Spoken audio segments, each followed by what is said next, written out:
آج میں آپ لوگوں کو حصہ نظم نمبر 2 نعت کے مشقی سوالات حل کرواؤں گی، کیونکہ آپ لوگوں نے مجھے بار بار یہ سوال کیا تھا کہ مشقی سوالات بھی حل کروائیں۔ تو ابھی آپ دیکھیں کہ یہاں پہ آپ کے جو مشقی سوالات میں سب سے پہلا سوال ہے، آپ صلی اللہ علیہ وسلم کو خاتم المرسلین صلی اللہ علیہ وسلم کیوں کہا جاتا ہے؟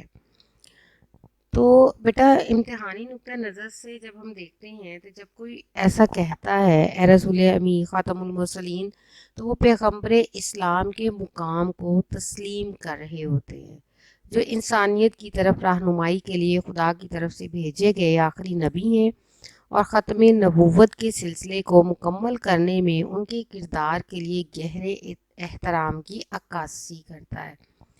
اس کے بعد دوسرا سوال ہے، نعت میں آپ صلی اللہ علیہ وسلم کے لیے کون کون سے القاب مبارکہ استعمال کیے گئے ہیں؟ اگر آپ لوگ اسی پہ دیکھیں نعت میں، یہاں پہ آپ صلی اللہ علیہ وسلم کو رسول امی بھی کہا گیا، خاتم المرسلین کہا گیا، اس کے بعد سید الاولین کہا گیا، سید الآخرین کہا گیا۔ اسی طرح سے جب آپ سوال نمبر 3 پہ آئیں، تیرے انداز میں وسعتیں فرش کی، تیری پرواز میں رفعتیں عرش کی۔ جب آپ اس شعر کے حوالے سے بات کریں گے، اور یہ آپ دیکھیں کہ آپ کا یہ جو شعر ہے، شعر نمبر، ہم اس شعر پہ جاتے ہیں سب سے پہلے۔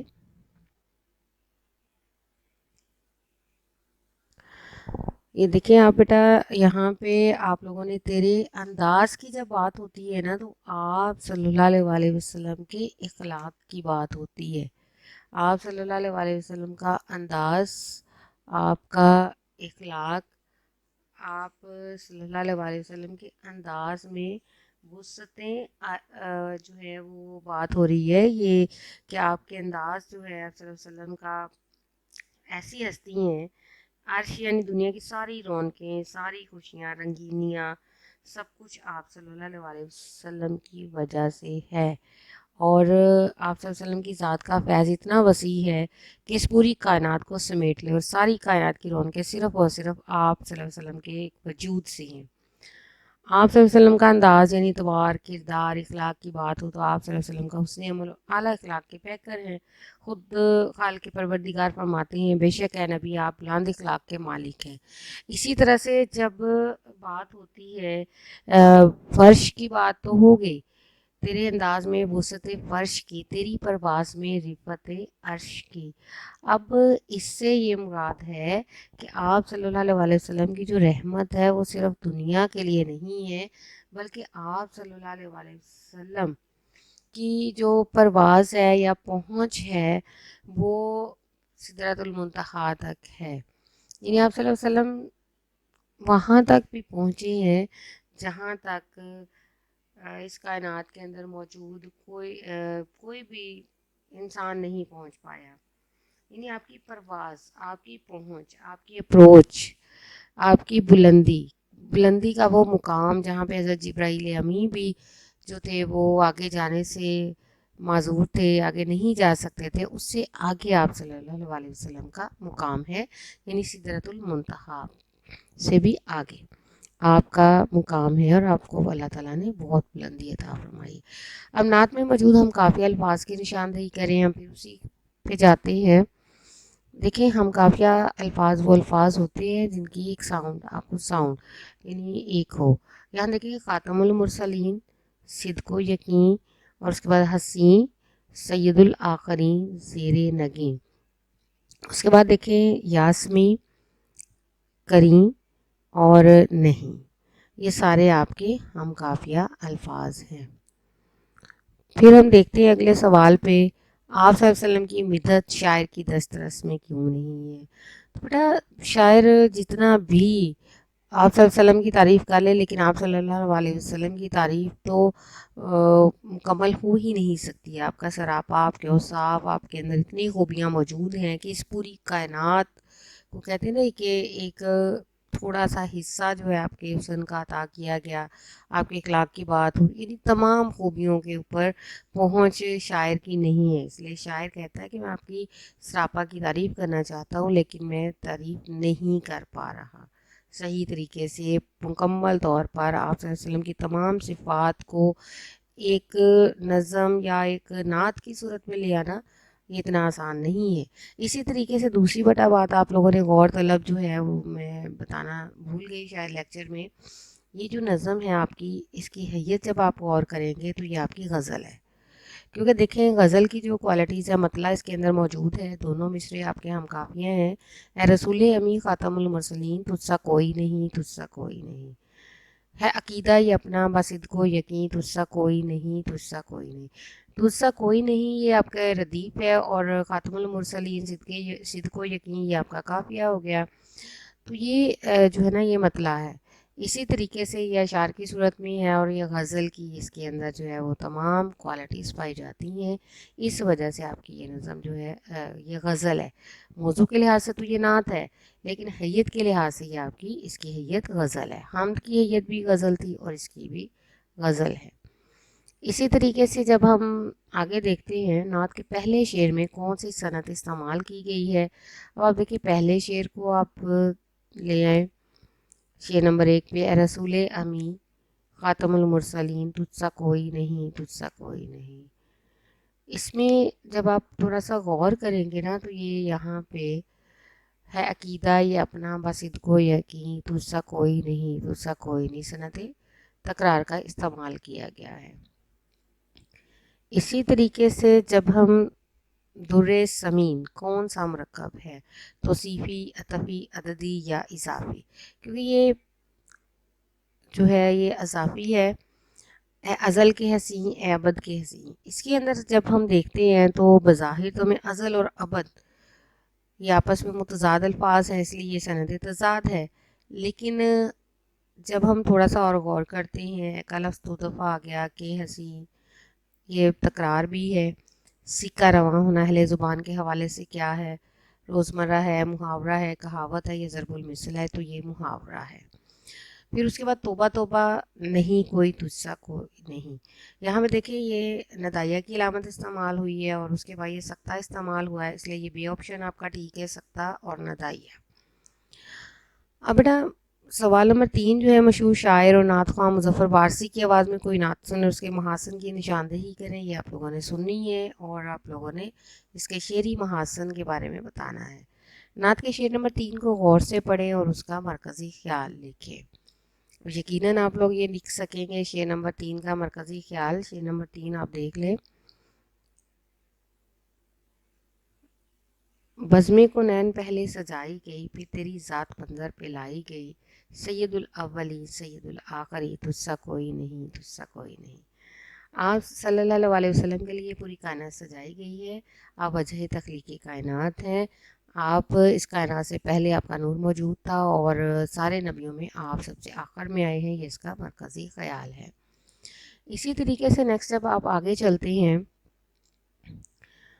حمد و نعت کا موازنہ کرتے ہوئے تبصرہ کریں. موضوعاتی بیٹا آپ دیکھیں موضوع کے لحاظ سے حمد جو ہے یہ اللہ کی تعریف ہے اور نعت جو ہے وہ آپ صلی اللہ علیہ وسلم کی تعریف ہے. اس نعت کے اصناف نظم بلحاظ موضوع جب آپ بات کریں گے، ایسی نظم جس میں اللہ تعالیٰ کی صفات اور حمد و ثنا بیان کی گئی ہوں حمد کہلاتی ہے. ایسی نظم جس میں نبی اکرم صلی اللہ علیہ وسلم کی صفات کا ذکر و نعت کہلاتی ہے.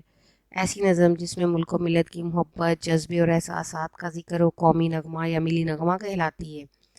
ایسی نظم جس میں کسی بادشاہ یا حکمران کی تعریف بیان کی گئی ہو قصیدہ کہلاتی ہے.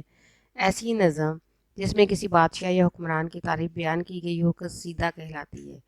ایسی نظم جس میں کسی بڑی شخصیت پر بلا وجہ تنقید کی گئی ہو ہجو کہلاتی ہے. ایسی نظم جس میں جذبات و احساسات کے ساتھ حاجات پیش کی گئی ہوں دعا یا مناجات کہلاتی ہے. پھر آپ دیکھیں ایسی نظم جس میں کسی بڑی بزرگ شخصیت کے وصال یا سانحے کا ذکر و مرثیہ کہلاتی ہے اور یہ خاص طور پر واقعہ کربلا سے منسوب ہوتے ہیں. ایسی نظم جس میں کسی اہم تاریخی واقعے یا فاقی پیغام وغیرہ کا ذکر ہو مثنوی کہلاتی ہے. اصناف بالحاظ حیت ایسے ہی مختصر نظم جس کے 4 مصرے ہوں، جو معنوں کے لحاظ سے مربوط ہوں، رباعی کہلاتی ہے۔ رباعی کا پہلا، دوسرا اور چوتھا مصرع ہم قافیہ ہوتے ہیں۔ رباعی میں عموماً اعلیٰ اخلاقی مضمون بیان کیا جاتا ہے۔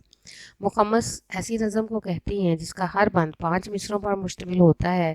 پہلے بند کے پانچوں مصرے ہم قافیہ ہوتے ہیں۔ اس کے بعد ہر بند کا 5واں مصرع پہلے بند کے 5ویں مصرے کا ہم قافیہ ہوتا ہے۔ اور پھر مسدس کی بات ہوتی ہے۔ مسدس وہ نظم ہوتی ہے جس میں ہر بند 6 مصروں پر مشتمل ہوتا ہے۔ ہر بند کے پہلے 4 مصرے ہم قافیہ ہوتے ہیں، آخری 2 مصرے بھی ہم قافیہ ہوتے ہیں، لیکن پہلے 2 مصروں سے مختلف ہوتے ہیں۔ ہر قسم کے قومی، سیاسی، اخلاقی اور معاشرتی مضامین مسدس میں بیان ہوتے ہیں۔ غزل ایسی نظم کو کہتے ہیں جس میں محبوب یا محبوب کی باتیں کی جاتی ہیں۔ اس کا ہر شعر مکمل مفہوم رکھتا ہے۔ غزل میں حسن و عشق کی واردات نہایت مؤثر اور لطیف انداز میں بیان کی جاتی ہے۔ غزل کے پہلے 2 مصرے ہم قافیہ ہوتے ہیں۔ اس کے بعد ہر شعر کا دوسرا مصرع پہلے شعر کا ہم قافیہ ہوتا ہے۔ عام طور پر آخری شعر میں شاعر اپنا تخلص لکھتا ہے۔ اور اب دیکھیں کہ اوپر بیان کی گئی ہر صنف نظم کو اچھی طرح سمجھیں۔ نمونے کے طور پر ایک ایک شعر بند کا انتخاب کریں، زبانی یاد کریں، موقع محل کے مطابق اپنی گفتگو اور تحریر میں استعمال کریں۔ درج ذیل شعری نمونے دیے گئے ہیں، ان کو آپ دیکھیے۔ جو ملے حیات خضر مجھے اور اسے میں صرف ثنا کروں، تیرا شکر پھر بھی ادا نہ ہو، تیرا شکر کیسے ادا کروں۔ یہ یقیناً آپ کو اندازہ ہو گیا ہوگا کہ آپ اللہ تعالیٰ کی تعریف اس میں بیان کی گئی ہے۔ اسی طریقے سے آگے دیکھیں، سمایا ہے نگاہوں میں رخ انور پیغمبر کا، اٹھا دو جام جم لے جاؤ آئینہ سکندر کا۔ یہ نعتیہ شعر ہے۔ نثار میں تیری گلیوں کے اے وطن کے جہاں، چلی ہے رسم کے کوئی نہ سر اٹھا کے چلے۔ یہ ملی نغمہ ہے۔ ہمیں ہے آل نبی سے محبتیں، ہمیں ہے آل نبی سے محبت اظہر، لگاؤ تم بھی یہ نعرے حسین زندہ ہے۔ یہ منقبت ہے۔ اور اب اس کے بعد ایک گرامر کا کویشچن ہے یہاں پہ، تشبیہ اور ارکان تشبیہ۔ اس کے لیے الگ سے بھی میں ایک ویڈیو بنا چکی ہوں، انشاءاللہ نیکسٹ میں آپ کو اس کے اوپر الگ سے بھی کچھ چیزیں بتاؤں گی، لیکن یہاں آپ ایکسرسائز کے حوالے سے دیکھیے گا۔ تشبیہ مشترک صفت کی بنیاد پر کسی ایک چیز کو دوسری چیز کی مانند قرار دینا تشبیہ کہلاتا ہے۔ مثلا وہ پھول کی طرح خوبصورت ہے۔ اسی طرح سے ارکان تشبیہ پہ جب آپ غور کریں گے، مشبہ وہ چیز جس کو دوسری چیز سے تشبیہ دی جائے یا دی گئی مثال میں، وہ مشبہ ہے۔ مشبہ بے جس چیز سے تشبیہ دی جائے، دی گئی مثال میں پھول جو ہے یہ آپ کا مشبہ بے ہے۔ وجہ شبہ جس صفت کی وجہ سے تشبیہ دی جائے، دی گئی مثال میں خوبصورتی، وجہ شبہ ہے۔ حرف تشبیہ وہ حرف جو تشبیہ دینے کے لیے استعمال ہوں، دی گئی مثال میں کی طرح۔ غرض تشبیہ وہ سبب جس کی وجہ سے تشبیہ دینے کی ضرورت پیش آئی، دی گئی مثال میں نزاکت بیان کرنا غرض تشبیہ ہے۔ درج ذیل شعر کو غور سے پڑھیں اور ارکان تشبیہ الگ الگ کریں۔ تیرے فراق میں جیسے خیال مفلس کا، گئی ہے فکر پریشاں کہاں کہاں میری۔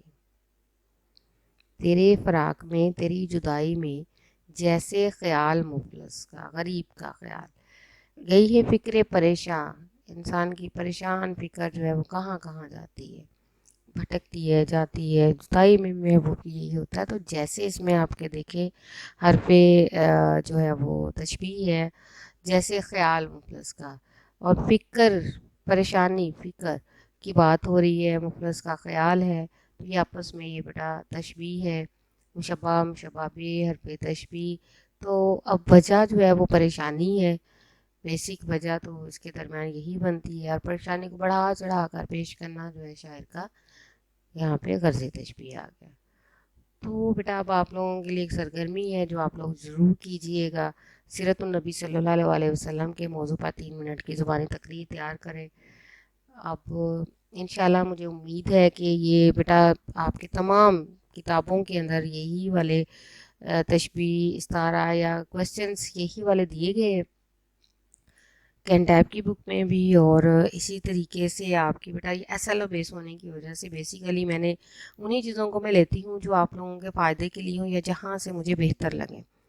اب یہ والی چیز جو ہے یہ مجھے کتابستان کی جو بک ہے اس سے بہتر لگی ہے ایکسرسائز، تو میں نے اس سے بیٹا آپ لوگوں کے لیے ایک جو ہے مشقی سوالات بنا لی ہے. لیکن یہ آپ کی جو نیشنل بک فاؤنڈیشن کی کتاب ہے اس کے اندر بھی یہی والے کوسچنز ہیں، بس طریقہ تھوڑا ڈفرینٹ ہے لیکن سیم کوسچنز ہیں. تو انشاءاللہ میں امید کرتی ہوں کہ آپ لوگ کو یہ فائدہ مند ہوگی، اور آپ لوگوں کی خواہش پہ یہ میں نے بنائی ہے کہ بچوں نے کہا تھا کہ ایکسرسائز بھی آپ سالو کروا دیا کریں، تو انشاءاللہ میں کوشش کروں گی اور آپ لوگوں کو یہ ایکسرسائز بھی سالو کرواؤں. اللہ تعالیٰ آپ لوگوں کو خوش رکھے. آمین. شکریہ.